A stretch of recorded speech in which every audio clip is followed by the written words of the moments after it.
warning system is meant to be used to strengthen the cybersecurity capabilities of Europe.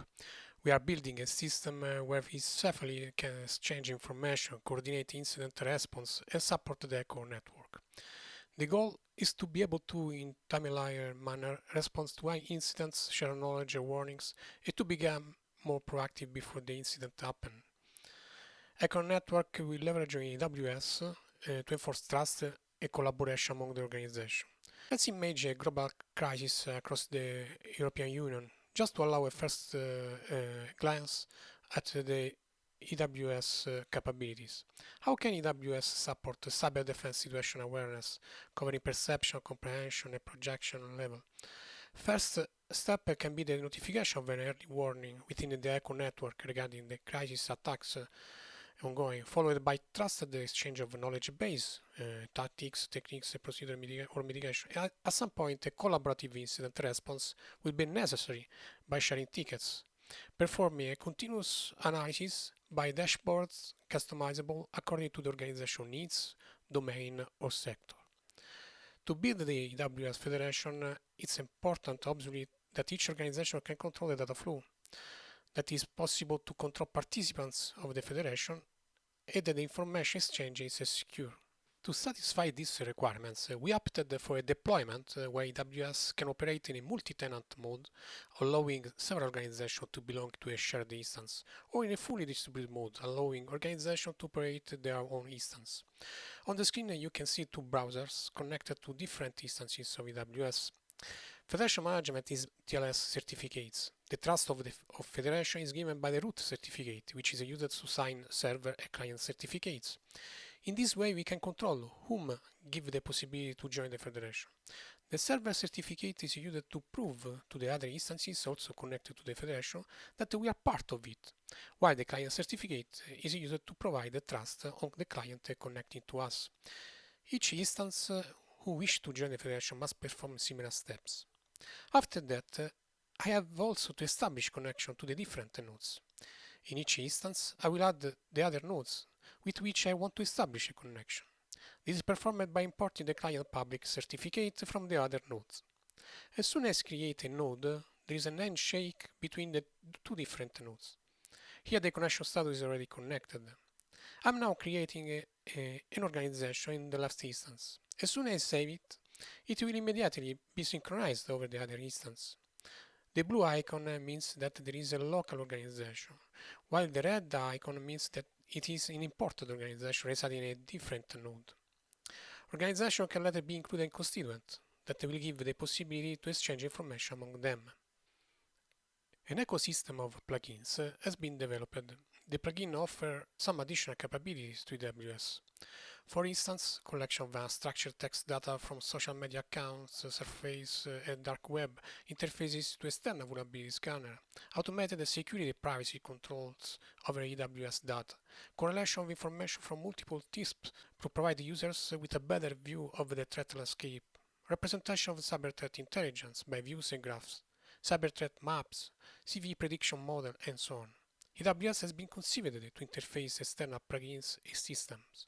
In order to allow AWS to be extended and allow for integrations such as external ticketing system, network monitoring, visualization, data importers, we decided to build an interface that would allow us to both react to new data inside the system and to allow to query and modify the data contained in AWS. The system basically allows an integration to subscribe to different events through the plugin management. When the events happen, the system will inform any external system by sending a webhook when the event has occurred. It's also possible to provide data to the system through a REST interface. We have developed a set of data transport models that allow us to query, create, update data in the system. These models are shared in the SDK package, which are used by the different plugins we are interfacing currently. Here I show also how I can update the menu with the link to external systems. I'm now showing some capabilities of AWS by the use of a story which starts with the following question. How can AWS be used in order to protect against an attacker exploiting multiple vulnerabilities in order to achieve a catastrophic failure on critical infrastructure? The demonstration will uncover a set of events leading up to the failure of the power grid.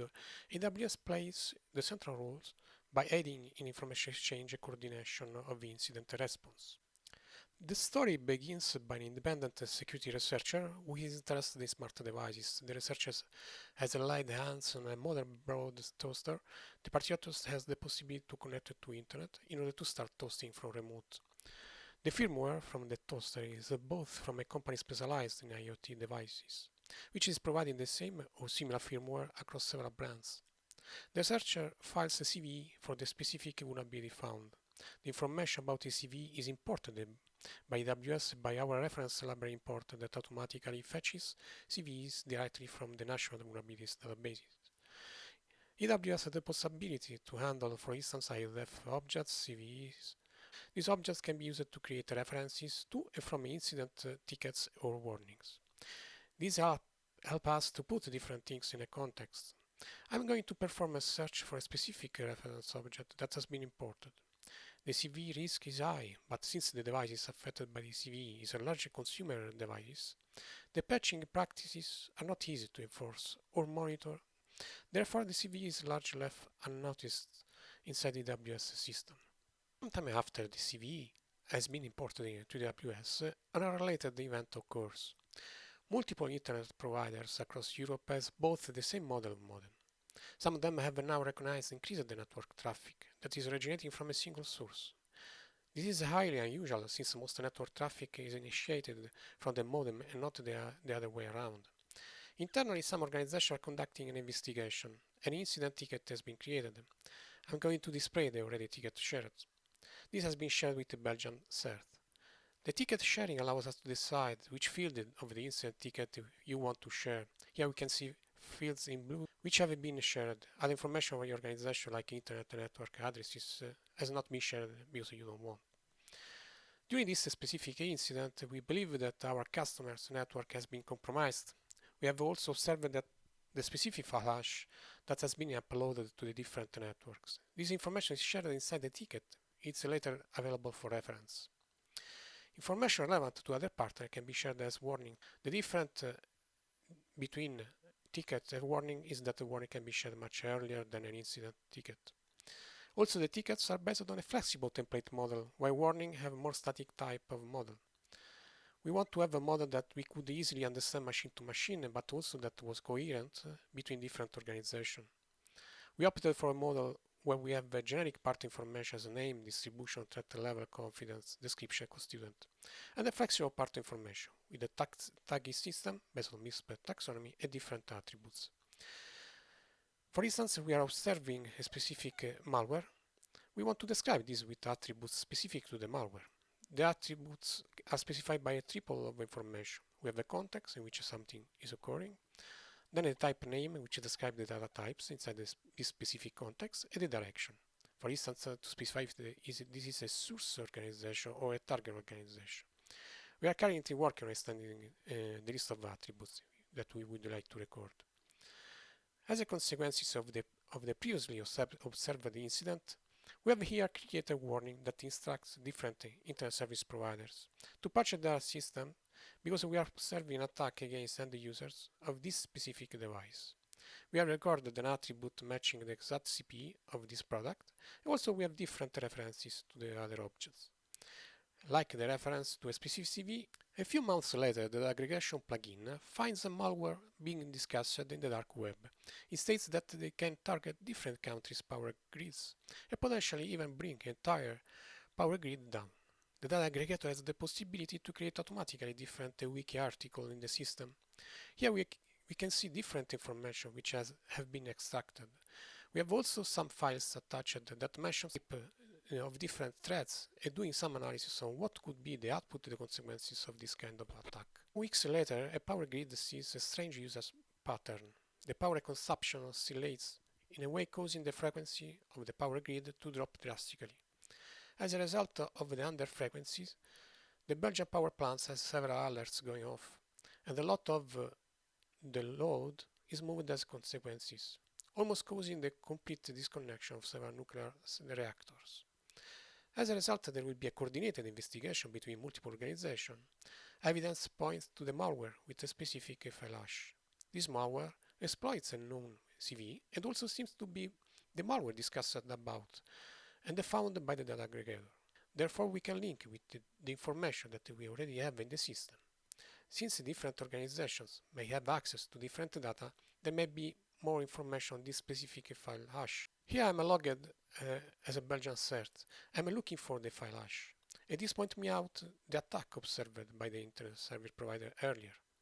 This allows us to understand the two goals of the attack on the internet service providers, which allows us to put the power grid attack in a context and maybe even point out the adversary. Finally, several different new incident tickets are created and shared to enforce the collaboration among internet service providers.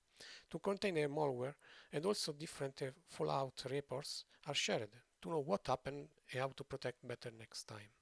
We are working on providing better data visualization on our dashboards views by allowing to effectively filter out what is important for any stakeholders that we would like to support with the system.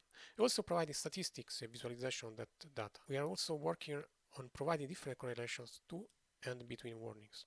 I can conclude mentioning the continuous evaluation verification of the platform by means of the internal tabletop exercise, where a large number of organizations and constituents are already involved, and which in the future will be also open to external stakeholders organizations.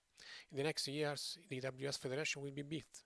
In fact, several organizations have already shown their interest in playing the tenant role, hosting one of the AWS instances of the future federation.